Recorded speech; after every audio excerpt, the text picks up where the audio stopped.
नमस्कार दोस्तों, गार्गी क्लासेस पर आपका स्वागत है। डेट आज की 12 अगस्त 2022। देख लेते हैं इंडियन एक्सप्रेस की इंपॉर्टेंट न्यूज़ जो अभी हम इस वीडियो में डिस्कस करेंगे। सबसे पहले हम बात करेंगे फ्रंट पेज की। देखो, यूनाइटेड नेशन सिक्योरिटी काउंसिल में इंडिया की तरफ से एक रेजोल्यूशन स्टार्ट किया गया जिसको यूएसए का भी सपोर्ट मिलता है।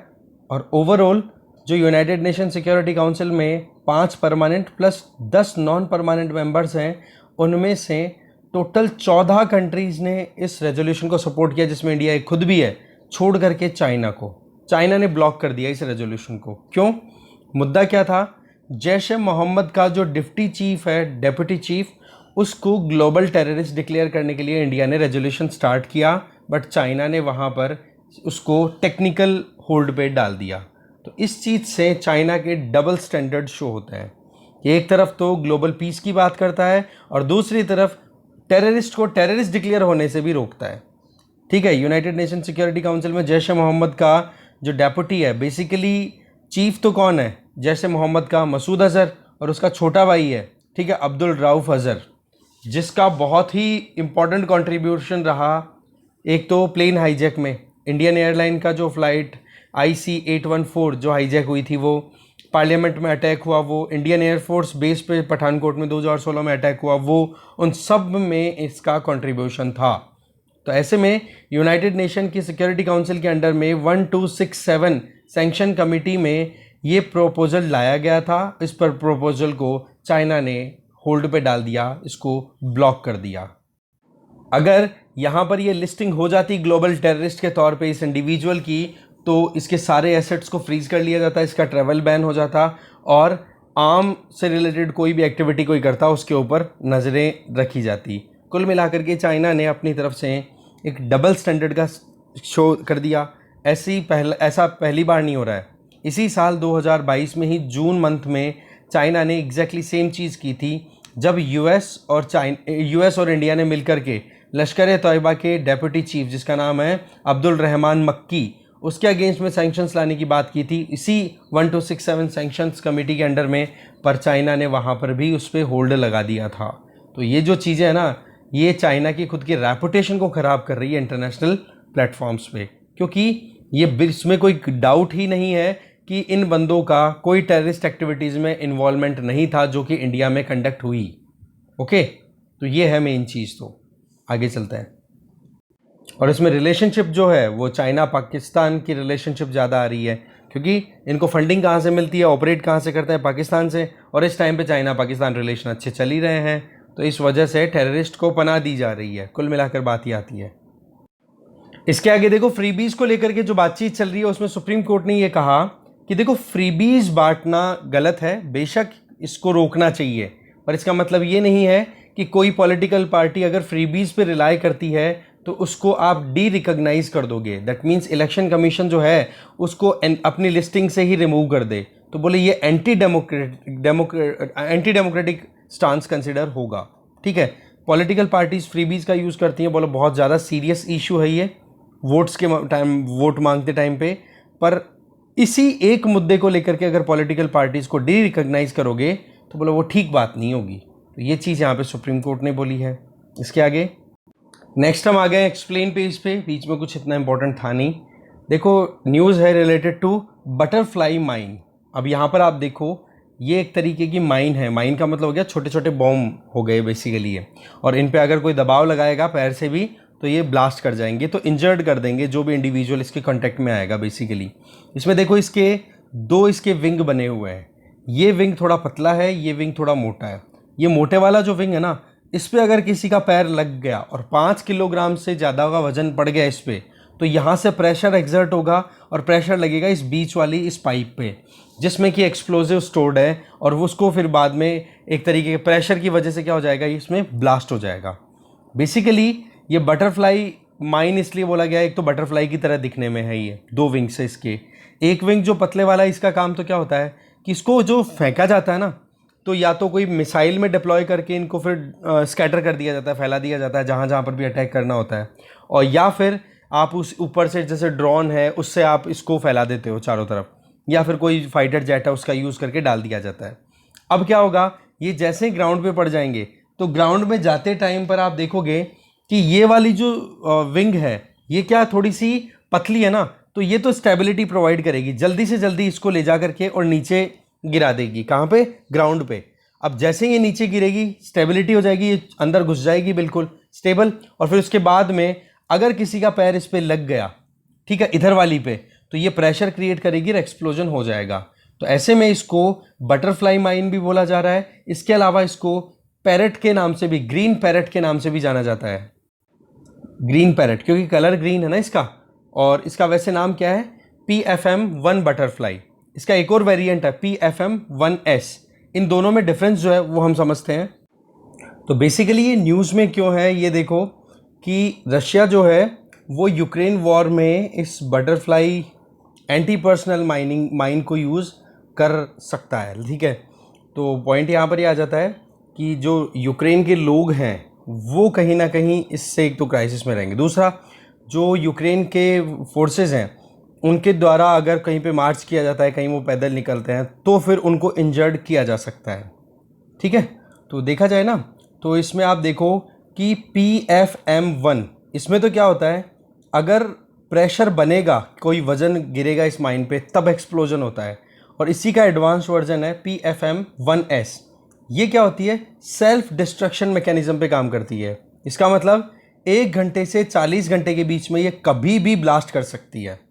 तो इस तरीके से आप देख लो, और ये इसमें सेल्फ डिस्ट्रक्शन मैकेनिज्म है ही, और ये अपने आप से ब्लास्ट कर जाएगी। अच्छा, इसमें इस बना हुआ किससे? ये मटेरियल प्लास्टिक से बना हुआ है, डिटेक्ट भी नहीं हो सकता है, ठीक है ना। जैसे मेटल डिटेक्टर से डिटेक्ट करना चाहे माइन को, वो भी नहीं पता पड़ता।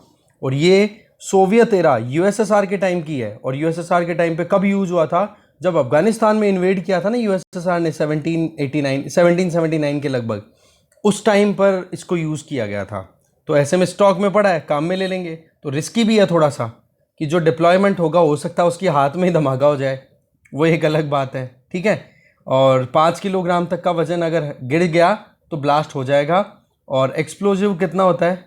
केवल 40 ग्राम। इसका मतलब डेथ तो नहीं होगी एक्सप्लोजन के बाद में, अगर कोई भी पर्सनल कॉन्टेक्ट में आता है तो हाँ, डैमेज भले ही हो जाएगा, इंजरी भले ही हो जाएगी।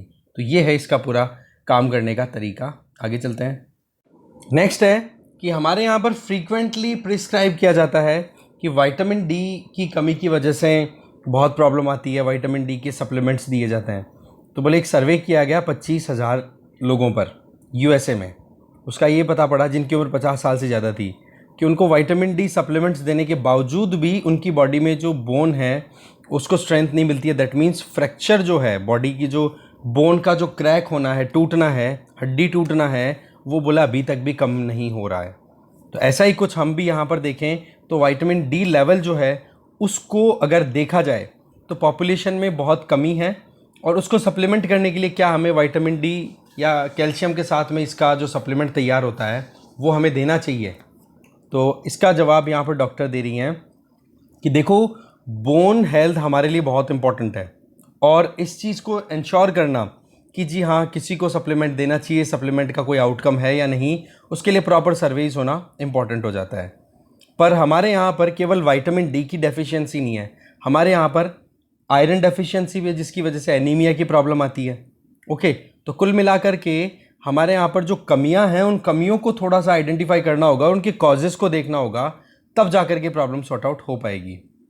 फिर बात आती है कि फिर विटामिन डी को कैसे हम सप्लीमेंट करें, कैसे हम फुलफ़िल करें। तो सबसे पहली चीज़ तो ये बताइए, यहाँ पर देखो इंपॉर्टेंट चीज़ है कि कम से कम 30 मिनट हमें हर दिन सनलाइट में बिताने चाहिए। 30 मिनट, आधा घंटा, तब जाकर के हमारी बॉडी में adequate level of vitamin D create हो पाएगा। अगर ये नहीं कर पा रहे हो, जो लोग अपार्टमेंट्स में रहते हैं जिनमें सनलाइट प्रॉपर है नहीं, उन लोगों को फिर बाद में एयर कंडीशन एनवायरनमेंट में रहते हैं, तो उन लोगों को सप्लीमेंट्स पे रिलाई करने की ज़रूरत पड़ सकती है।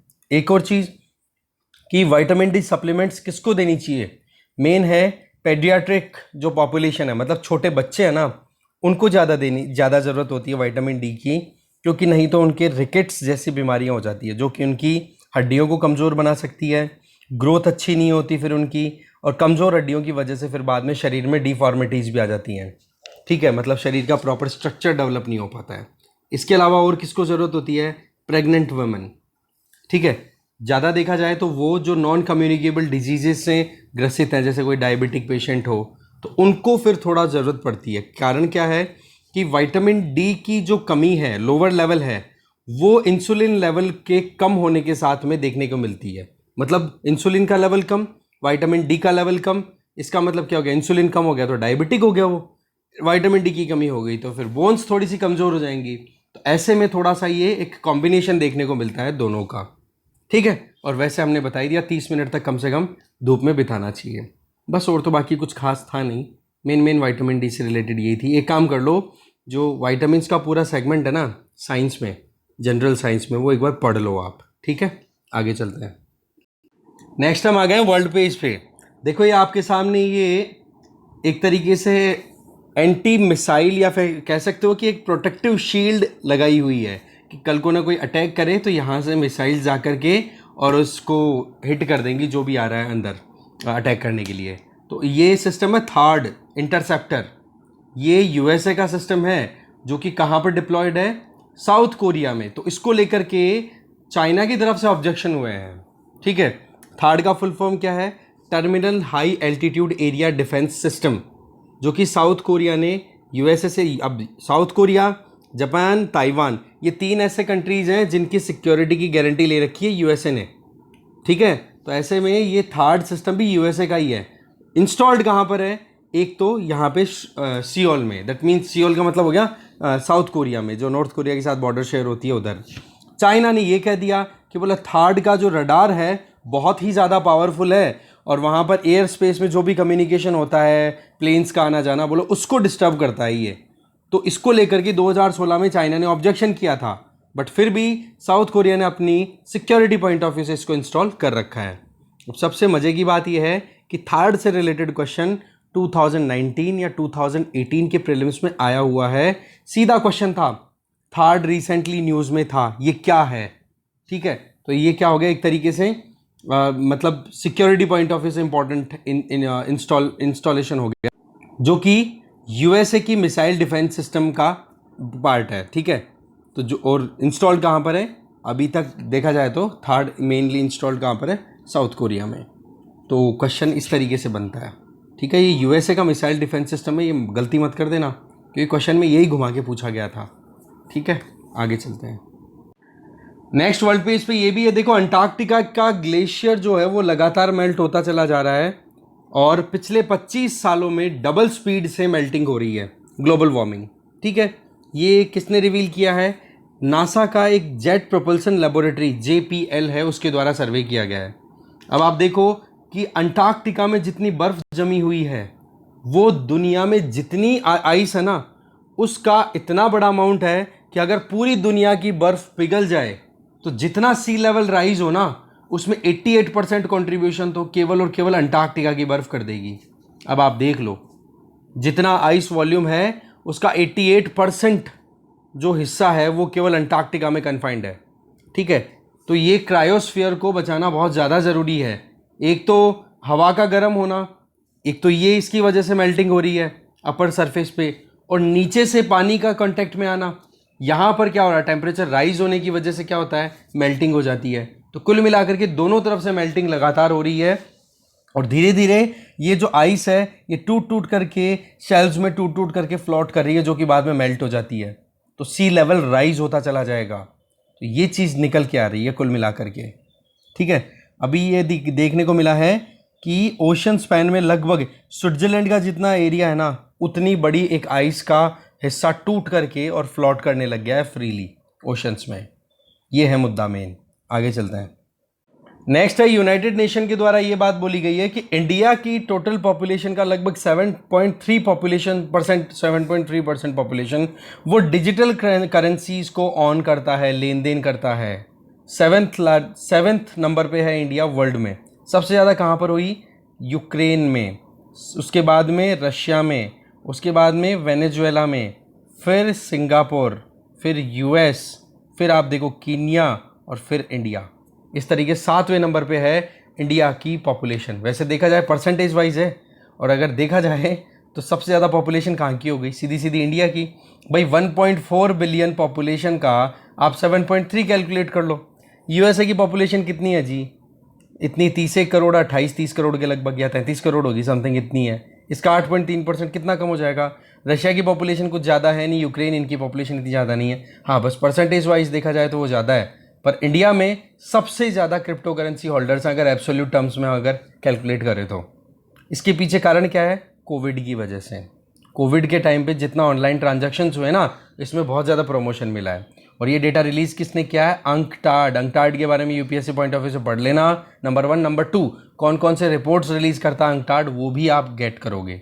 साथ में ये भी बताया है कि टॉप 20 जो इकोनॉमीज़ हैं जो कि क्रिप्टो करेंसीज में लेन देन कर रही है, उनमें से 15 तो डेवलपिंग इकोनॉमीज़ हैं, इमर्जिंग इकोनॉमीज़ है, जैसे कि इंडिया। ठीक है, बाकी डेटा इतना काम का नहीं है भाई। ओके, तो देखो डिस्कशन में इतना ही था। एक और इधर देख सकते हो, आर्टिकल इतना काम का नहीं है। Inflation spike, current account deficit, इनके बारे में, इन्फ्लेशन के मुद्दे को हम बहुत बार डिस्कस कर चुके हैं प्रीवियसली। ठीक है, तो आप प्रीवियस इश्यूज़ को देख सकते हो इन्फ्लेशन के बारे। बाकी बेसिक्स आप पढ़ के रेडी रहो, ठीक है ना। इसमें क्या है, इसमें तो इतना कंटेंट काम का नहीं है। ठीक है, करंट अकाउंट डेफिसिट और फिस्कल डेफिसिट, इसकी डिटेल में मैं आपको डिस्क्रिप्शन बॉक्स में शेयर कर दूंगा, तो आप एक बार वो वीडियोस देख सकते हो अगर आपके पास में नोट्स नहीं है या फिर आप फॉलो नहीं कर रहे हो तो, क्योंकि ये हमने प्रीवियसली ऑलरेडी डिस्कस किया हुआ कंटेंट है। ठीक है, करंट अकाउंट डेफिसिट क्या होता है, फिस्कल डेफिसिट क्या होता है, इसका फ़र्क क्या पड़ता है, वो सारी चीज़ें। ठीक है, तो डिस्कशन में जो भी इंपॉर्टेंट चीज़ें थी वो यहीं ख़त्म है। Thank you very much.